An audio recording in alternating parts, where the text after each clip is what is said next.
یو صحابي نبی علیه الصلاۃ والسلام نه پوښتنه کی و یا رسول الله د خلک چې حج کوي او دغه شیطان په کاڼو ولي دغه ډیر حجان وي او بلاشن کاڼي دوی ولي دا کاڼي چرته ځي؟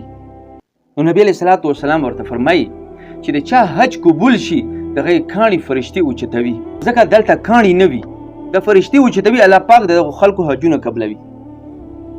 خو که اوس موږ تاسو وګورو اوس هلته کاڼي ډېر پراته وي، خو سعودي عرب هغې دپاره څه ترتیب جوړ کړی دی کاڼي اوچتولو دپاره. پخوا به فرشتو اوچتول، یعنې پخوا به حجونه ډېر قبلېدل، اوس معلومیږي داسې چې ډېرو کمو خلکو حجونه قبلیږي، ځکه هلته کاڼي ډېر پراته وي، فرشتې نه اوچتوي.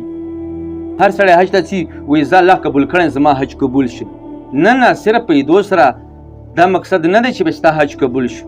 ډېر خلک هلته لاړ شي پیسې مو لګوي خو د هغې حج قبول نه وي. که د چا حج چې قبول شي د هغې علامت دا دی چې دې حج نه واپس راشي دې نه سړی جوړ شوي، سړی شکل صورت د پیغمبر په شان جوړ کړی وي، دروغ پرېږدولی وي، چغلخوري پرېږدولی وي، حسد یې پرېږدولی وي، غیبت یې پرېږدولی وي، ظلم یې پرېږدولی وي، حرامې نه ځان ساتي، بیا د دې حج قبول دی.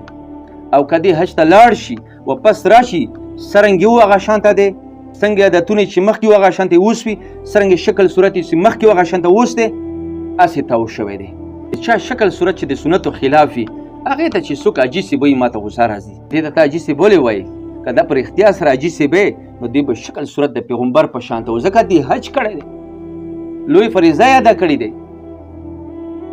خو دې چې لا تر اوسه شکل صورت د پیغمبر په شان نه دی جوړ کړی، پوه شئ هسې تاو شوی دی، هسې چکرې لګولي دي.